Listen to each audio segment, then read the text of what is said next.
इसलिए सावधान रहो, महात्माओं की वाणियों का अपमान मत करो, गुरु महाराज की शक्ति को समझो और गुरु महाराज आपकी हर इच्छा पूरी करेंगे, सब इच्छा पूरी करेंगे। केवल एक इच्छा उनकी पूरी कर दो कि जीते जी आंख खोल करके, जीते जी मर करके भगवान का भजन कर लो। एक इच्छा पूरी कर दो सब लोग और इसी काम में जुटो। अपने सारे कामों से ध्यान हटा करके जब समय मिले भजन भजन भजन, इसी को करते रहो, आपका काम बन जाएगा। जो भजनानंदी बन जाएगा वो सेवा भी करेगा, जो भजन नहीं करता सेवा कभी नहीं कर सकता, और जो सेवा नहीं कर सकता उसका भजन कभी बन नहीं सकता। इसलिए धीरे धीरे बारीक विज्ञान को समझोगे। आज छटी हुई भीड़ थी, इसलिए हमने सोचा कि कम से कम संतमत के आदर्श और वसूल आपको बता दिए जाएं। इसके हिसाब से जो है अभी ये कार्यक्रम कल तक है, कल तक चलेगा और उसके बाद फिर धीरे धीरे लोग जाने लगेंगे।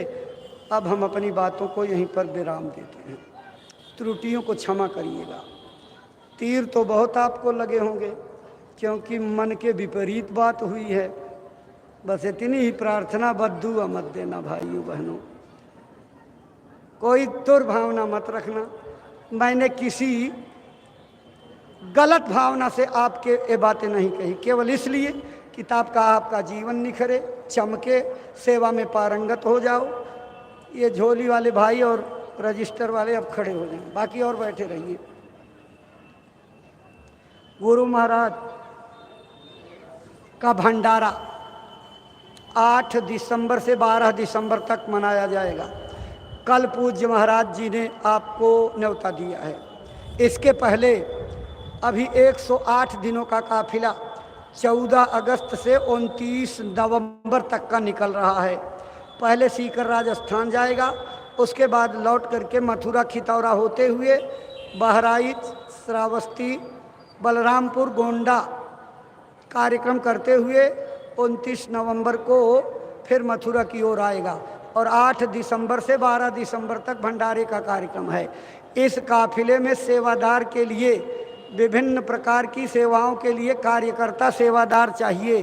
तो आप लोगों से प्रार्थना है, अपने अपने जिलों से 2-2, 4-4 सेवादार, सब लोग पंडाल, लाउड स्पीकर, बिजली, जनरेटर और कुटी, मंच, नामदानी, सेवादानी, दूरदर्शी आवाज़ पत्रिका के लिए ज़रूर दे दीजिएगा। दूरदर्शी आवाज़ पत्रिका गुरु महाराज के आश्रम से प्रकाशित होने वाला एक दस्तावेज है, जो गुरु महाराज के चुने हुए वचनों को छांट करके प्रकाशित किए जाते हैं। आगे आने वाली पीढ़ियां इस पत्रिका की तलाश करेंगी कि जिसमें गुरु महाराज के छांट छांट करके वचन लिखे गए हैं। तो हर सत्संगी परिवार को इसका सदस्य बन जाना चाहिए। ये मत सोचिएगा कि हमारे गांव में एक आ गई तो हम सब लोग पढ़ लेंगे। अरे गुरु महाराज की बाड़ियाँ हैं, जब तक आपके घर में रहेंगी उनका बाड़ियों का संस्कार और उनकी दया आपके घर में उजाला करती रहेगी। इसलिए हर घर में दूरदर्शी आवाज़ का ग्रंथ, दूरदर्शी आवाज़ की पत्रिकाएं होनी चाहिए। थोड़े से खर्चे में आपके अंदर ऐसी दवाई रख दी जाएगी, ये वो थैली का प्याज है कि जिसको थैली में लेके चलोगे तो लू नहीं लगेगी। इसलिए गुरु महाराज की वाणियों को संग्रह करके अपने अपने घर में रखो, ग्राहक बन जाओ और नए ग्राहक इसके तैयार करो। गुरु महाराज की वाणियों का फैलाव हो, पढ़ करके लोग सत्संगी बने, भजन करें। गन्ने का शरबत दया दुआ से भरपूर है, आप जब भी अवसर लगे उसका सेवन करते रहिए। गुरु महाराज की गाड़ी पर आप दर्शन करके चरण पादुका को प्रणाम करके दया दुआ बरकत लेंगे। पूजन का प्रसाद जिन लोगों ने नहीं लिया है, पूजन का प्रसाद अभी कल तक मिलता रहेगा। आप पूजन का प्रसाद ले करके ही अपने घरों को जाइएगा। आते समय महाराज जी से मिले हो, जाते समय उनसे आदेश और दया मांग करके जाना, ये बहुत बड़ी चीज़ है, इसमें गफलत मत करना। जाते जाते महाराज जी के सामने हो करके सन्मुख हो जीव मोहि जबहि, जन्म कोटि अग्नाशय तबहि, इस लाइन का रहस्य समझना और महाराज जी से मिल करके जाना। सब लोग अब खड़े हो जाइए,